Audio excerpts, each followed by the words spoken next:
So 22b.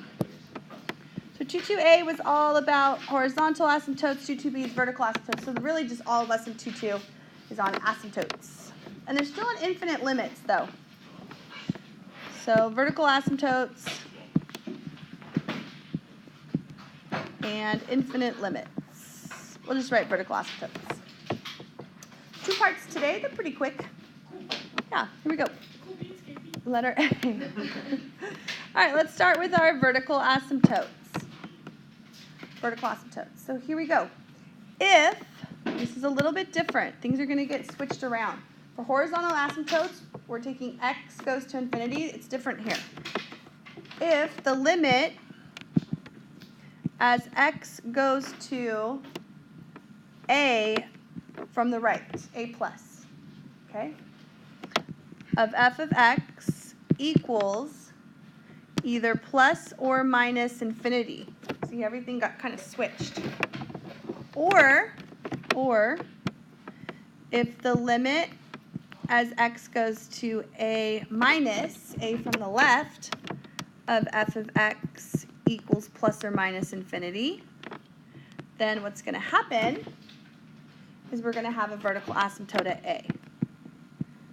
Then x equals a is a vertical asymptote.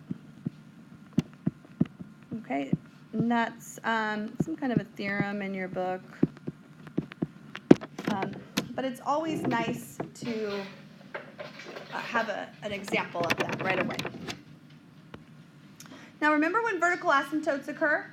They occur when they are the zeros of the denominator that are not holes in the graph, but not holes. With the rational functions, you learned this last year back in chapter 2, lesson 6, ham and ram.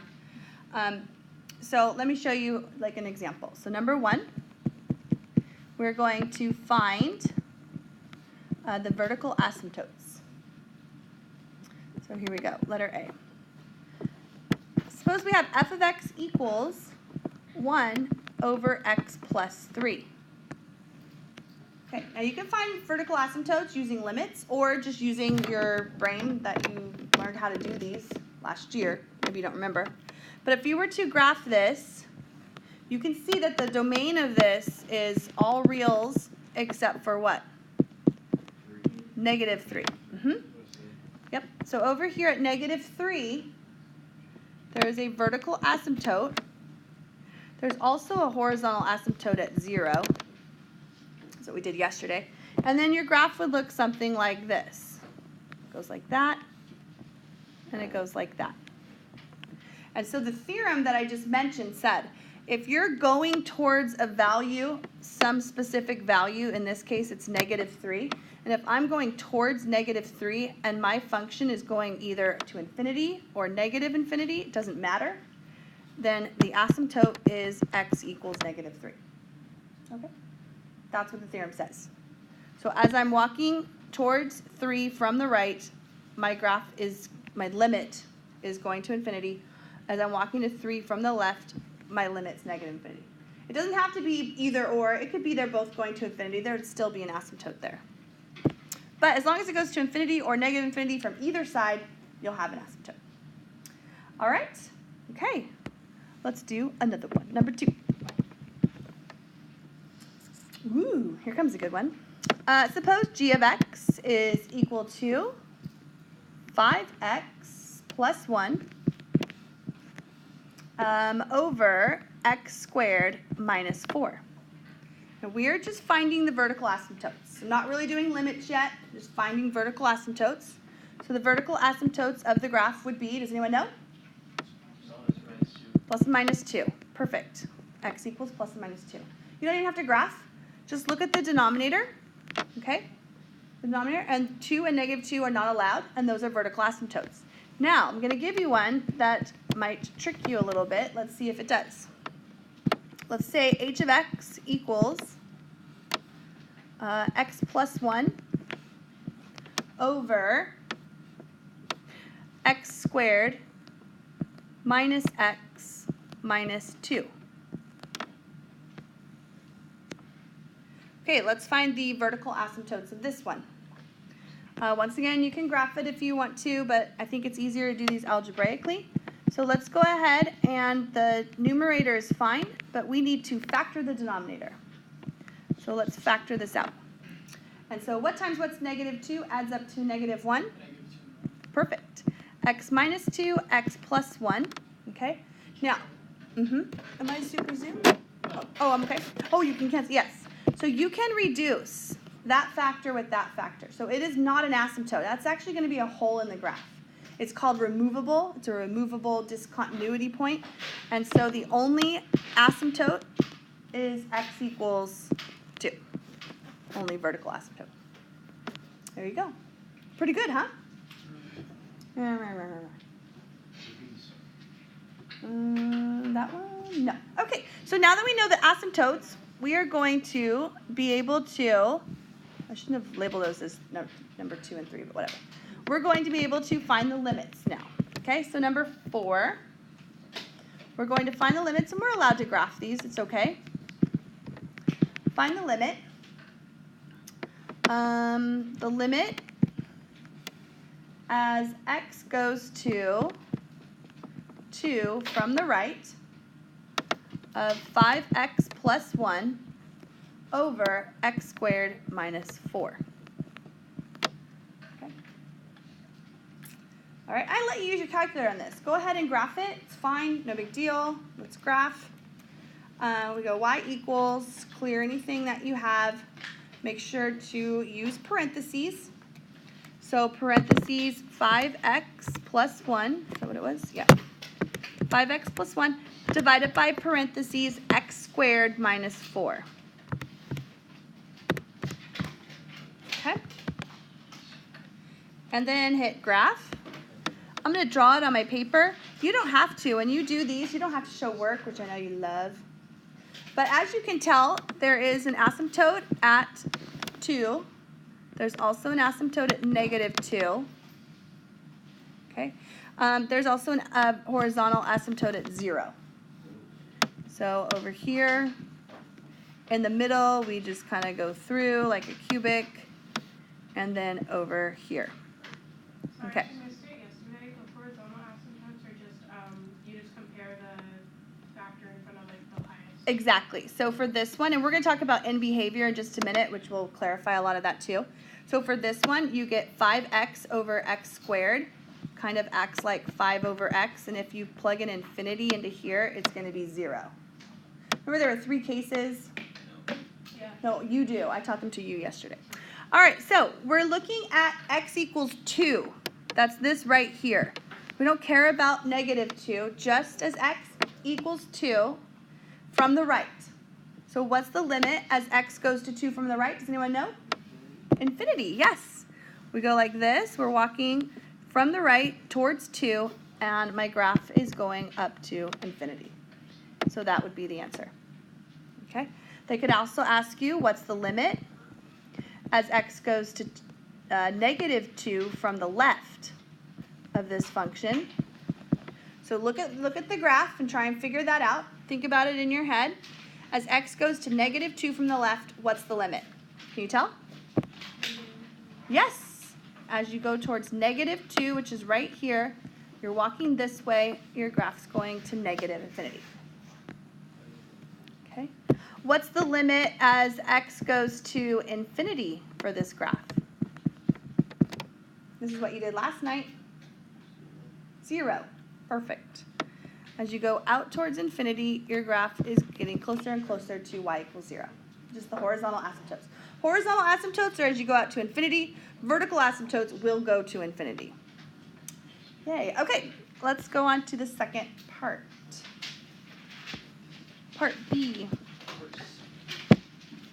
End behavior models. End behavior models.